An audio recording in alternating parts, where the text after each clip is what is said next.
하나님의 말씀 사도행전 15장 13절 14절입니다. 저와 같이 교독합니다. 말을 마치매 야고보가 대답하여 이르되 형제들아 내 말을 들으라. 하나님이 처음으로 하나님 중에서 자기 이름을 위하여 경건을 취하시고 그들을 부르신 것을 시몬이 알았으니. 아멘. 할렐루야.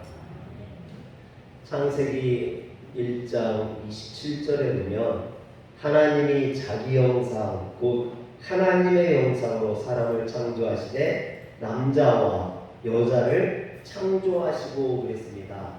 남자와 여자를 구분하고 계세요. 하나님께서 남자와 여자를, 만약에 남자와 여자를 구분할 필요가 없었다면 하나님께서 그냥 사람을 만드시고 그랬으면 될 텐데 분명히 여기에서 남자와 여자를 구분하고 계십니다. 하나님께서 사람을 창조하실 때 어떤 기준이나 원칙이 없이 아무렇게나 창조하지 않으셨다라는 거죠. 분명히 당신의 형상을 따라 사람을 창조하셨습니다. 그런데 처음에 하나님께서 사람을 창조하실 때 뭘로 창조하셨어요? 지능으로. 그런데 여자는 뭘로 창조했습니까?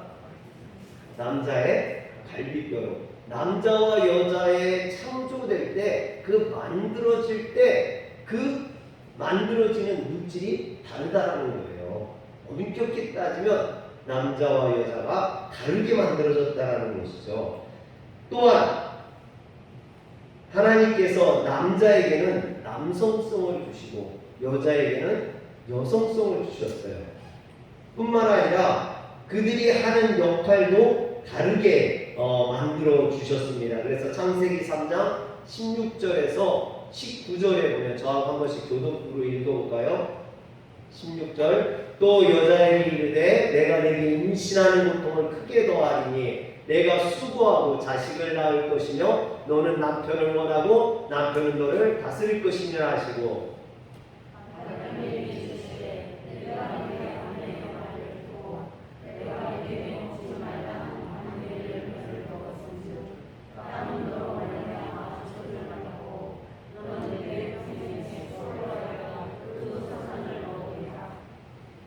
땅이 내게 가시덤불과 먹기를 낼 것이다. 네가 먹을 것은 밭의 채소인즉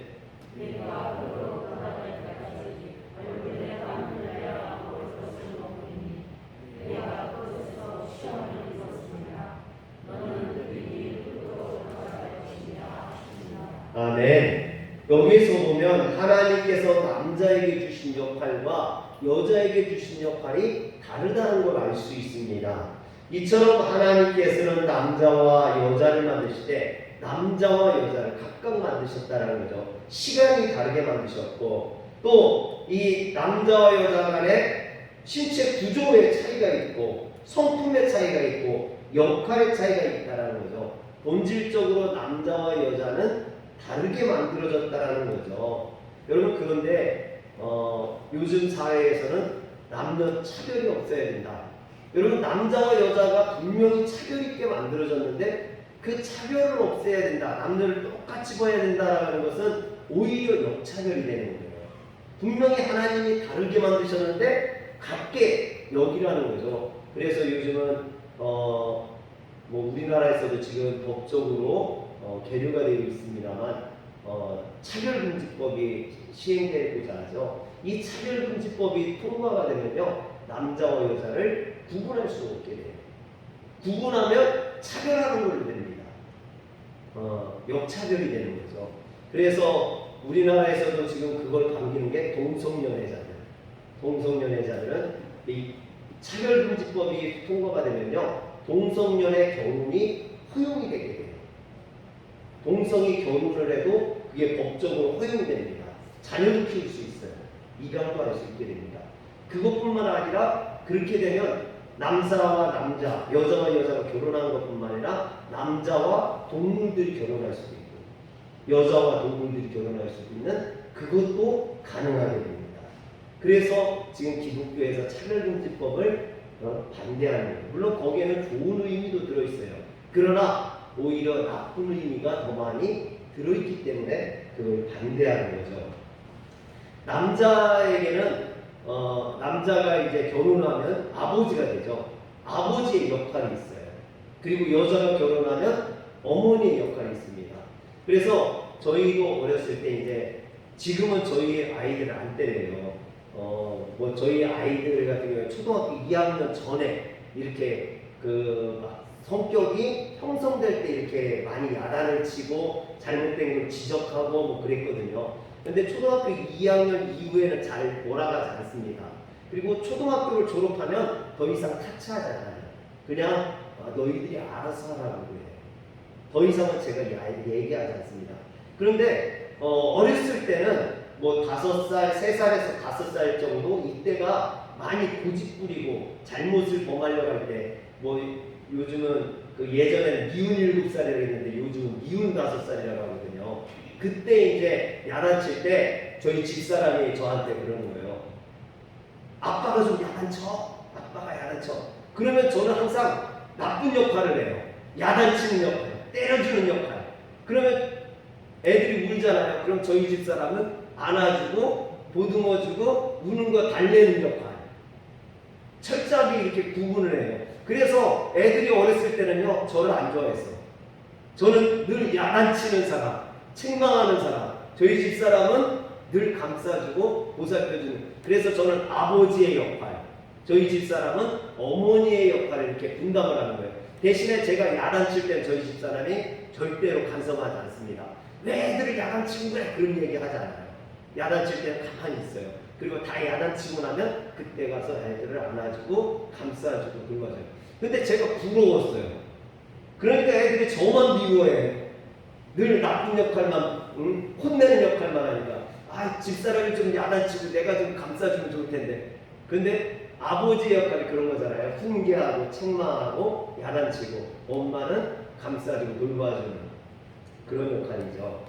여러분, 하나님에게도 이런 아버지와 같은 모습, 어머니와 같은 모습이 있어요. 성경에 보면 하나님이 아버지로 표현을 많이 했죠. 하나님 아버지. 그래서 아버지요, 우리도 많이 이런 얘기를 하지 않습니까? 이런 아버지의 역할이 있는가 하면 또 성경에 보면 어머니의 역할도 있다는 거죠. 그래서 아버지의 역할이 뭡니까? 이스라엘 백성들이 출애굽할 때 홍해를 가르고 아말렉이 쳐들어왔을 때 아말렉을 진멸하시고 이스라엘 백성들이 죄를 지었을 때 그들을 책망하시고 야단치시고 심판하시는 하나님의 모습은 아버지의 이런 부성이라고 하죠. 부성을 가진 하나님의 모습을 보여줍니다. 그런데 문제는 뭐냐면요. 그것에 대해서 요즘은 비판하는 말들이 많아요. 네, 여성 해방 운동자들 예전에 같은 경우에 그런 분들은 왜 하나님이 아버지냐? 어머니 하나님은 없느냐? 뭐 이렇게들 따져요. 여러분 여기에 성경에서 말하는 아버지 하나님이라는 것은 하나님이 남성이다 이런 게 아니에요. 하나님이 남자고 그럼 여자 하나님도 있느냐? 이런 게 아니에요. 하나님은 남자도 없고 여자도 아니에요. 하나님은 영적인 아버지시지 우리처럼 육체를 가진 남자의 육체를 가진 그런 하나님이 아니라는 거죠. 여러분 그런데도 하나님이 왜 남자로 표현했느냐 아버지라고 하느냐 하나님은 어머니라고 하자 이런 건 사실 유치한 말이거든요. 하나님이 아버지와 같은 우리와 친밀한 관계라는 또한 우리에게 죄를 책망하시고 야단치시고 바른 길로 인도하시는 그런 하나님의 모습을 아버지 하나님으로 표현한 거지 진짜 하나님이 아버지라거나 아니면 남자라거나 이런 표현이 아니거든요. 그런데도 많은 사람들은 그렇게 이야기를 한다는 거죠. 그래서 하나님 아버지라고 하면은 오히려 불쾌감을 가지고 요즘 같은 경우에는 그러지 않습니까? 요즘은 부계 사회보다는 모계 사회에 가까워요. 어머니를 더 좋아하는 아버지들은 힘이 없어요. 집에서도 힘이 없고 그냥 나가서 돈이나 벌어가야 되는 존재고 아버지들이랑 같이 있으려고 하면 싫어한대요. 아이들이. 그런데 여러분 어떤 하나님이 아버지여야 되느냐? 그건 아니라는 거죠. 그러나 성경이 그렇게 표현하는 거죠. 그러나 신약에서는 하나님이 오히려 어머니와의 같은 모습을 많이 갖고 있죠. 사랑의 하나님, 용서하시는 하나님, 감싸주시는 하나님, 위로해주시는 하나님, 이런 모습들은 다 어머니와 같은 우리를 감싸주시는 모습이라는 겁니다. 하나님 안에는 이런 아버지와 같은 모습, 구성애를 가진 모습, 또 어머니와 같은 모습, 이런 모습들을 다 가지고 있다라는 것이죠. 오늘 제1차 예루살렘 공의회에서 하나님께서 자신들을 통해 할례받지 아니한 이방인들을 어떻게 구원의 은총을 베풀어 주셨는지를 증언하는 베드로와 바울과 그리고 바나바가 발언을 하죠. 그리고 이제 제1차 공의회를 결론 짓는 역할을 누가 했냐면 예수님의 형제였던 야고보가 이제 그것을 결론 맺게 됩니다. 그래서 이제 13절과 14절은 이 야고보가 말을 하는 거죠. 결론을 맺는 건데 14절에 보면 야고보가 뭐라 했냐면 하나님이 처음으로 이방인 중에서 자기 이름을 위한 백성을 취하시려고 그들을 돌보신 것을 시므온이 말하였으니 그랬어요. 여기 보면 처음으로 그래요. 처음으로. 그런데 여기서 처음으로라는 것은 그 뒤에 보면 시므온이 말하였으니 그랬거든요. 여기서 시므온이라는 것은 베드로 의미예요. 베드로의 히브리적 이름이 바로 시므온이거든요. 그래서 이 시므온은 베드로를 의미하고 베드로가 처음으로 말했다 해서 그러면은 이게 뭐냐?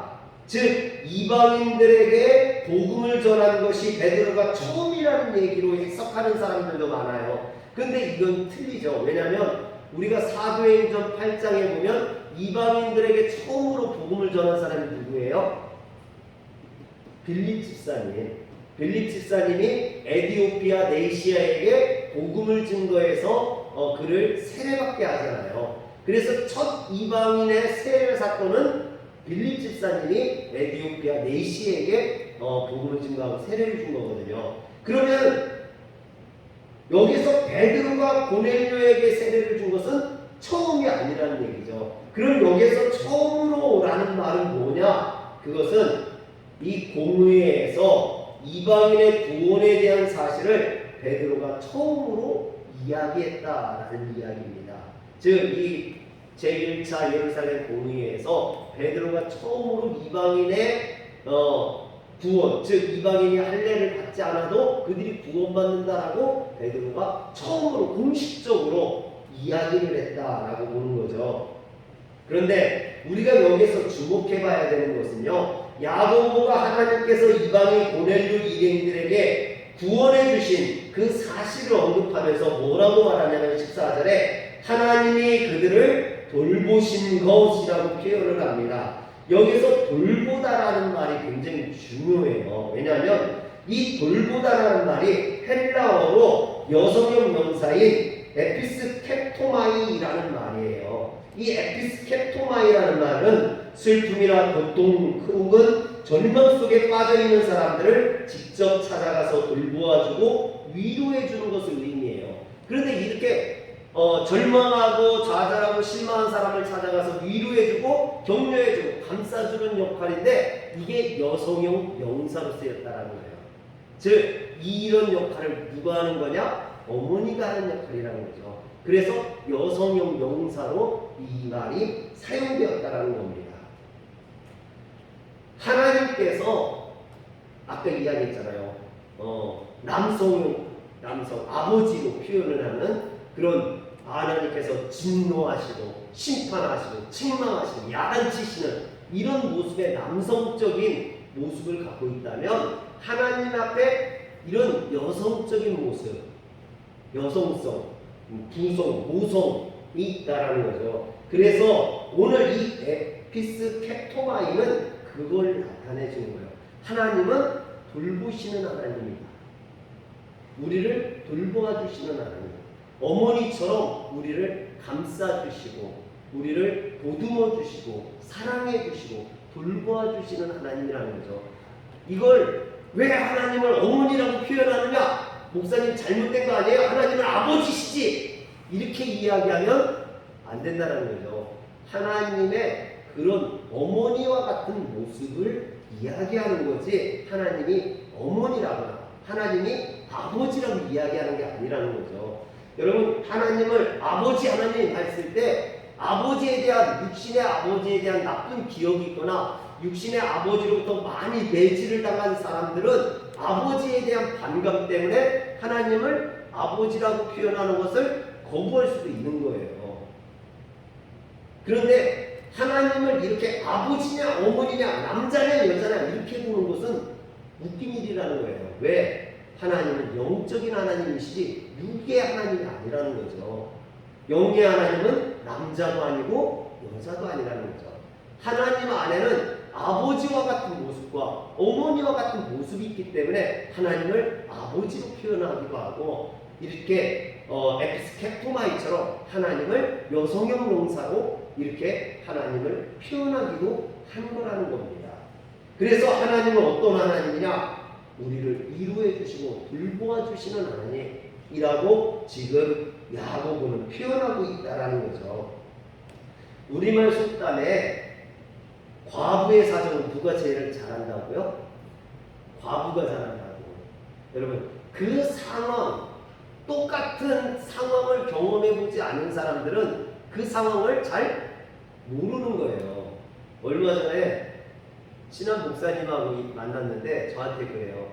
목사님, 성도님들이 요즘 성미 갖다 주세요? 그래요. 그래서 우리 교회는 성미를 안 걷는다고 그랬더니 그분도 그러는 거예요. 아, 요즘 성도님들이 교회를 안 오니까, 교회를 못 오니까 성미를 안 갖다 줘서 쌀이 모질한다고 자꾸 그러는 거예요. 그래서 예전에는 저희가 이제 좀 넉넉할 때는 주기도 했거든요. 근데 우리도 부족해서 제가 못 줬어요. 그런데 예, 혹시 저한테 쌀이 좀 남냐고 물어봐요. 그래서 우리도 없어서 다섯이 먹으니까 우리도 모자란다고 그랬더니 그런 거예요. 요즘 이제 목회자기 때문에 그런 어떤 목회자의 그런 것들을 이해할 수 있죠. 과부가 과부의 마음을 알아줄 수 있는 거죠. 여자가 여자의 마음을 알아줄 수 있죠. 여러분, 그렇지 않습니까? 그런데 누가복음 7장에 보면 나인성의 과부가 나와요. 과부의 이야기가 나오는데 이 나인성의 과부는 혼자 살아요. 과부니까 혼자 살죠. 그런데 그에게 독자가 있어요. 외아들이 있어요. 근데 그 외아들을 바라보고 살았던 이 여인이 외아들이 그만 죽었어요. 그래서 그 동네 사람들이 막 슬퍼하면서 울면서 이렇게 장례를 치르면서 장례인연이 나오는 거죠. 여러분, 거기에서 많은 사람들이 울고 그 과부의 사정이 딱해서 울고 있지만 사실 그 과부의 사정을 100% 이해할 수 있는 사람은 많지 않을 거예요. 왜? 과부가 아니고 독자가 있다, 죽은 경험, 아들이 죽은 그런 경험을 해보지 않은 사람은 그런 것을 모르는 거예요. 제가 예전에 이 누가복음 7장을 가지고 설교를 한 적이 있었거든요. 그런데 성도님 중에 한 분이요, 막 권사님 펑펑 울어요. 펑펑. 왜? 그 권사님이 아들이 넷이 있었는데요. 그 남편이 조금 독하셨어요. 그래서 그 애들이 학교 안 가고 수영하러 갔다가 아버지한테 걸려가지고 감나무에다 묶어놓고 막 착대기를 때려가지고 애들이 엄청나게 매맞은 거예요. 그런데 이 아들들이 둘이 도망간 거예요. 도망가 살 게 없으니까 냇가에 가가지고 수영하다가 빠져 죽었어요. 둘 다 이렇게 둘이 다리를 묶고 수영하다가 그만 둘 다 빠져 죽은 거예요. 이 과부가 아들이 죽은 이 이야기를 하는데 그분이 막 우는 거예요. 그 자기 남편이 막 그 애들을 그렇게 때리고 막 그래가지고 애들들이 나가가지고 죽은 그것이 이 생각되면서 그 과부의 아픈 마음이 그 이신정심으로 다가온 거죠. 이처럼 이런 마음들을 경험이 있는 사람은 알 수 있죠. 그래서 누가복음 7장 16절에 보면 뭐라고 되어 있냐면 모든 사람이 두려워하며 하나님께 영광을 돌려 이르되 큰 선지자가 우리 가운데 일어나셨도다 하고 또 하나님께서 자기 백성을 돌보셨다 하더라. 여기서 돌보셨다 7장 16절 여기서 백성을 돌보셨다 했는데 이 돌보셨다도 바로 헬라어의 여성형 명사인 에피스 캡토마이라는 말이에요. 하나님께서 그 과부를 돌보셨다라는 거예요. 마치 어머니가 아이를 울고 있는 아이를 돌보듯이 하나님께서 그 여인을 돌보셔서 그 여인의 과부의 아들을 살려주셨다라고 이야기하는 거죠. 할렐루야. 사랑하는 성도 여러분, 하나님은 이처럼 우리를 돌보시는 하나님, 과부의 애끓는 마음을 이해해 주시는 하나님. 여러분 아까 과부의 마음 누가 한다고요? 과부가 한다고 했잖아요. 하나님이 그러면 과부냐? 하나님이 과부라서 과부의 마음을 알아주신 거냐? 아니면 하나님이 여자라서 여자의 마음을 알아주신 거냐? 그건 아니죠. 그건 아니지만 하나님 아내들처럼 어머니와 같은 마음과 아버지와 같은 마음과 이런 우리를 향한 그런 다양한 사랑을 갖고 있기 때문에 온전한 사랑을 갖고 있기 때문에 이렇게 자녀가 죽음 가운데 슬퍼하는 이 여인의 마음을 누구보다도 잘 알아주시죠.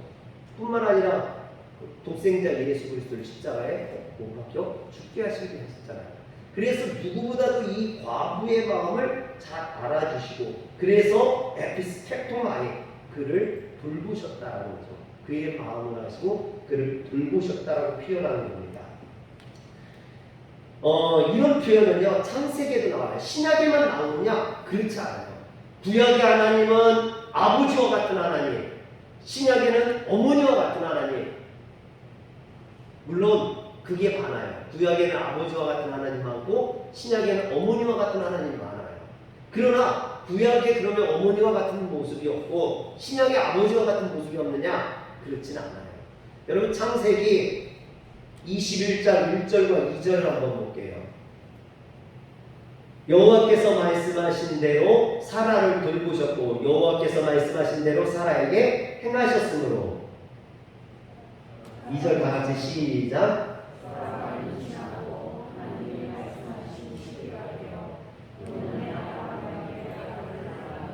아멘. 여기서 보면 1절에 사라를 돌보셨다라고 그래요. 사라를 돌보셨다 했는데 이 돌보셨다라는 말이 히브리어로 피카드라는 말이에요. 근데 이 피카드라는 히브리어가 헬라어로 번역하면 에피스 캡토마이가 되는 거예요.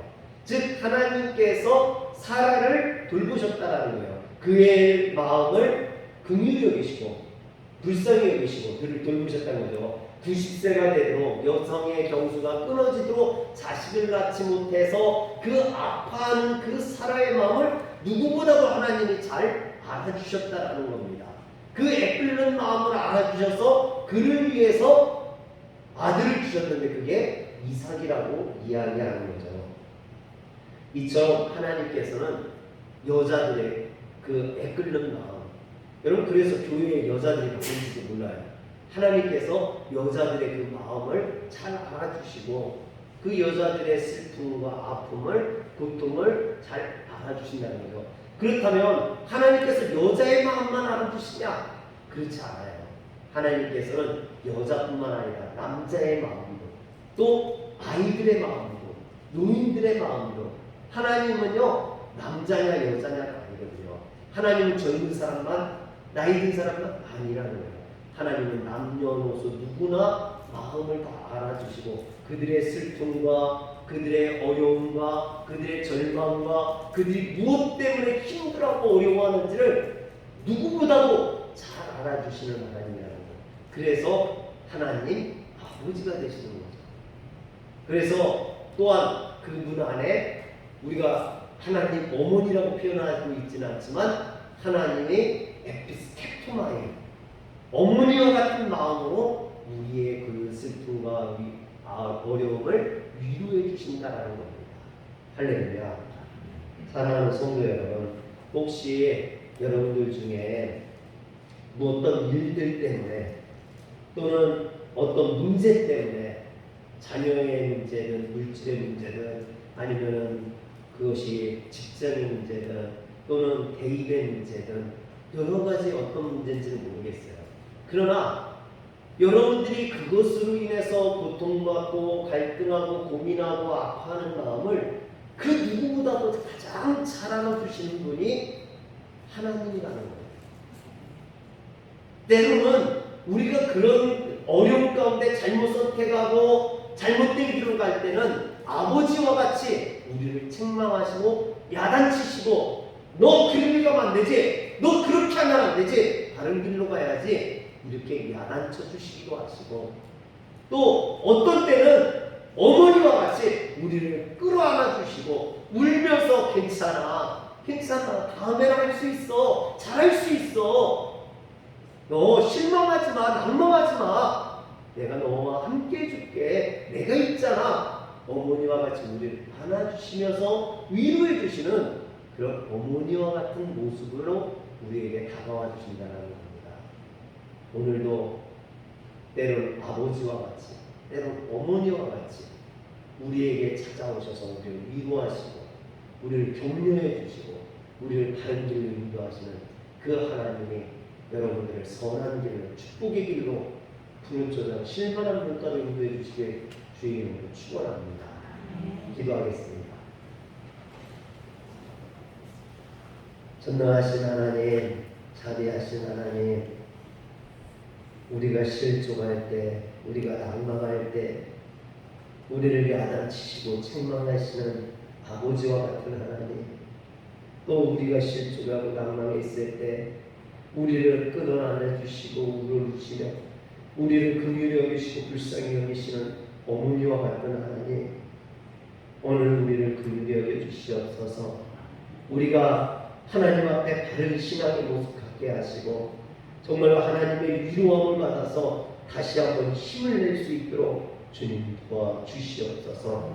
우리 주 예수님의 이름으로 기도합니다. 아멘.